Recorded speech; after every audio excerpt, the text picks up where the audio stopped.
ओम नमो भगवते वासुदेवाय। ओम नमो भगवते वासुदेवाय। ओम नमो भगवते वासुदेवाय। अथ पञ्चदशोऽध्यायः। श्रीभगवानुवाच ऊर्ध्वमूलं मदशाखम् अश्वत्थं प्राहुरव्ययं छन्दांसि यस्य पर्णानि यस्तं वेद स वेदवेत् अधश्चोर्ध्वं प्रसृतास्तस्य शाखा गुणा प्रवृद्धा विषयप्रवालाः अधश्च मूलानि अनुसन्ततानि कर्मानुबन्धीनि मनुष्यलोके न रूपमस्येह ततोपलभ्यते नान्तो न चादिर्न च सम्प्रतिष्ठा अश्वत्थमेनं सुविरूढमूलम् असङ्गशस्त्रेण दृढेन चित्वा ततः पदं तत्परिमार्गितव्यं यस्मिन् गता न निवर्तन्ति भूयः तमेव चाद्यं पुरुषं प्रपद्ये यथा प्रवृत्ति प्रसृता पुराणी निर्माणमोहाजितसङ्गदोषा अध्यात्मनित्या विनिवृत्तकामाः द्वन्द्वैर्विमुक्ताः सुखदुःखसंज्ञैर्गच्छन्त्यमूढाः पदमव्ययं तत् न तद्भासयते सूर्यो न शशाङ्को न पावकः यद्गत्वा न निवर्तन्ते तद्धाम परमं मम ममैवांशो जीवलोके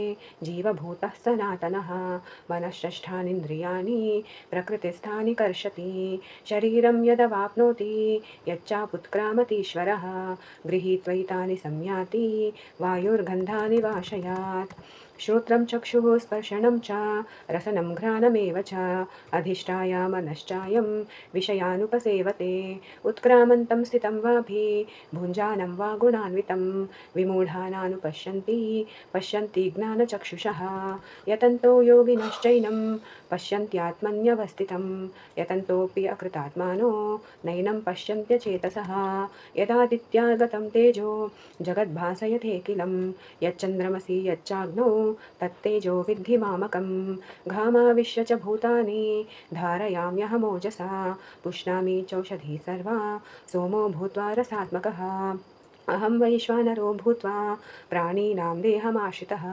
प्राणापानसमायुक्तः पचाम्यन्नं चतुर्विधं सर्वस्य चाहं हृदि सन्निविष्टो मत्तस्मृतिर्ज्ञानमपोहनं च वेदैश्च सर्वैरहमेव वेद्यो वेदान्तकृद्वेदविदेव चाहं द्वाविमौ पुरुषौ लोके क्षरश्चाक्षर एव च क्षरः सर्वाणि भूतानि कूटस्थोऽक्षर उच्यते उत्तमा पुरुषस्त्वन्यः परमात्मेति उदाहृतः यो लोकत्रयमाविश्य बिभर्तव्यय ईश्वरः यस्माक्षरम् अतीतोऽहम् अक्षरादपि चोत्तमः अतोऽस्मि लोके वेदे च प्रतितः पुरुषोत्तमः यो मामेवम् असम्मूढो जानाति पुरुषोत्तमं स सर्वविद् भजति मां सर्वभावेन भारत इति गुह्यतमं शास्त्रम् इदम् उक्तं मया नघ एतद्बुद्ध्वा बुद्धिमान् स्यात् कृताकृत्यश्च भारत इति श्रीमद्भगवद्गीतासु उपनिषत्सु ब्रह्मविद्यायां योगशास्त्रे श्रीकृष्णार्जुनसंवादे पुरुषोत्तम योगो नाम पञ्चदशोऽध्यायः। हरे कृष्णा कृष्ण कृष्ण हरे हरे हरे राम राम राम हरे हरे। ಹರೇ ಕೃಷ್ಣ. ಎಲ್ಲರಿಗೂ ಪುರುಷೋತ್ತಮ ಮಾಸದ ಈ ಭಗವದ್ಗೀತೆ ಪುರುಷೋತ್ತಮ ಯೋಗ ಅಧ್ಯಾಯದ ಪಾರಾಯಣ ಮತ್ತು ವಿಷ್ಣು ಸಹಸ್ರನಾಮ ಪಾರಾಯಣ ಕಾರ್ಯಕ್ರಮಕ್ಕೆ ಸ್ವಾಗತ. ಈಗ ನಾವು ಭಗವದ್ಗೀತೆ 15ನೇ ಅಧ್ಯಾಯವನ್ನು ಪಾರಾಯಣ ಮಾಡಿದ್ದೇವೆ. ಈಗ ನಾವು ವಿಷ್ಣು ಸಹಸ್ರನಾಮದ ಮೊದಲ 10 ಶ್ಲೋಕಗಳನ್ನು ನೋಡೋಣ.